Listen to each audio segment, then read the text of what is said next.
Assalamualaikum warahmatullahi wabarakatuh. Perkenalkan, kami dari jasa-jasa bank lainnya dan tugas-tugas Bank Indonesia yang beranggotakan ada Farhans Akmal Soka, saya sendiri. Yang kedua ada Filialda Azhara. Yang ketiga ada Eva Widya Diasi. Yang keempat ada Ana Aulia Rahma. Kita langsung ke materinya langsung. Ya, pengertian bank umum. Menurut Undang-Undang Nomor 10 Tahun 1998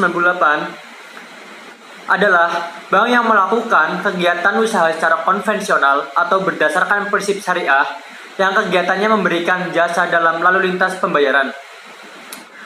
Bank umum adalah lembaga keuangan yang bertugas menghimpun dana dari masyarakat atau funding dalam bentuk simpanan dan menyalurkan kembali kepada masyarakat dalam bentuk kredit atau lending. Bank umum juga berfungsi sebagai agent of trust, agent of equality, dan agent of development. Bank umum, menurut para ahli perbankan di negara-negara maju adalah sebagai institusi keuangan yang berorientasi pada laba. Untuk mencapai tujuannya, bank umum melaksanakan fungsi intermediasi. Karena bank umum diizinkan mengumpulkan dana berbentuk deposito. Bank umum juga disebut sebagai lembaga keuangan depository. Bank umum juga disebut sebagai bank umum pencipta uang, giral. Karena berdasarkan kemampuannya menciptakan uang giral. Tugas-tugas bank umum yang pertama yaitu menghimpun dana masyarakat dalam bentuk simpanan. Simpanan itu terdiri dari giro, deposito, tabungan, dan lain-lain. Yang kedua yaitu menyalurkan kredit. Yang ketiga menerbitkan surat pengakuan utang. Yang keempat membeli, menjual, atau menjamin atas resiko sendiri maupun untuk kepentingan dan perintah nasabahnya. Contohnya surat wesel, termasuk yang diekspektasikan oleh bank. Yang kelima yaitu memindahkan uang baik untuk kepentingan sendiri maupun kepentingan nasabah. Yang keenam yaitu menempatkan dana kepada peminjam dana dari atau meminjam dana kepada bank lain. Yang ketujuh menerima pembayaran dari tagihan atau surat berharga. Yang kedelapan menyediakan tempat atau lokasi untuk menyimpan barang dan surat berharga nasabahnya.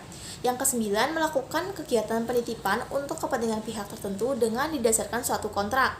Yang kesepuluh melakukan penempatan atau pemindahan dana dari nasabah ke nasabah lainnya dalam surat berharga yang tidak tercatat di bursa efek.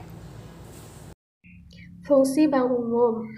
Fungsi bank umum secara umum dibagi menjadi 3. Yang pertama, agen of trust atau agen kepercayaan. Yang kedua ada agen of equality atau agen ekuitas atau permodalan. Yang ketiga ada agen development atau agen pembangunan. Yang pertama, agen of trust. Merujuk pada agen of trust yang artinya membawa kepercayaan, bank dinilai sebagai lembaga yang mengandalkan kepercayaan sebagai kunci dasar utama kegiatan perbankan. Kepercayaan tersebut meliputi segala kegiatan operasional yang menyangkut kepentingan masyarakat selaku nasabah. Yang kedua ada agen of equity atau agen ekuitas atau permodalan. Bank disebut sebagai agen development lantaran mampu memberikan kegiatan yang kemungkinan masyarakat untuk melakukan investasi, distribusi, konsumsi, atau jasa yang menggunakan uang sebagai medianya. Sama kegiatan perbankan tersebut tentunya akan mempengaruhi pembangunan perekonomian masyarakat. Yang ketiga ada agen development atau agen pembangunan. Seperti yang semua orang ketahui, bank menawarkan berbagai jasa keuangan pada masyarakat seperti jasa menyimpan dana, jasa pemberian pinjaman, dan lain sebagainya. Bank sendiri adalah menghimpun dana masyarakat yang ditujukan pula untuk masyarakat, sehingga jasa yang ditawarkan oleh bank ini pun erat kaitannya dengan kegiatan perekonomian masyarakat. Selanjutnya ada jenis-jenis bank umum berdasarkan statusnya. Berdasarkan kemampuan dalam melayani masyarakat luas, maka bank umum dikelompokkan menjadi 2 macam. Pembagian jenis ini disebut juga pembagian berdasarkan kedudukan status bank tersebut. Kedudukan menunjukkan ukuran kemampuan bank dalam melayani masyarakat baik dari segi jumlah produk, modal, atau kualitas pelayanan.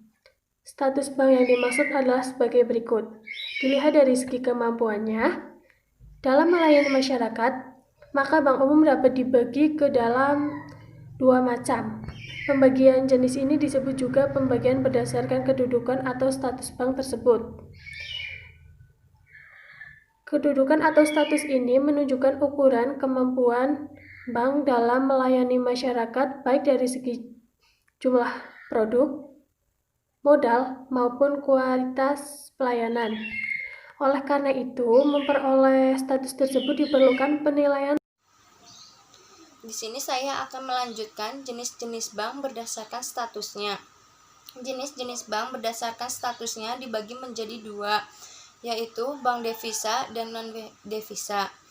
Bank devisa adalah bank yang memiliki persetujuan oleh Bank Sentral atau Bank Indonesia untuk dapat melakukan kegiatan usaha bidangnya dalam perbankan valuta asing. Bank devisa ini mempunyai kelebihan yang bisa menawarkan jasa-jasa bank yang berkaitan dengan mata uang asing tersebut. Contohnya, transfer uang ke luar negeri, transaksi ekspor dan impor, jual beli valuta asing, dan lainnya. Yang kedua, bank non-devisa. Bank ini tidak memiliki persetujuan untuk melaksanakan transaksi sebagai bank devisa, sehingga tidak dapat melaksanakan transaksi seperti halnya bank devisa. Jenis-jenis bank umum berdasarkan kegiatannya. Bank umum banyak jenisnya, kegiatan utama dan bank umum diantaranya sebagai berikut. Yang pertama, menghimpun dana dari masyarakat dalam bentuk giro, deposito, sertifikat, dan tabungan.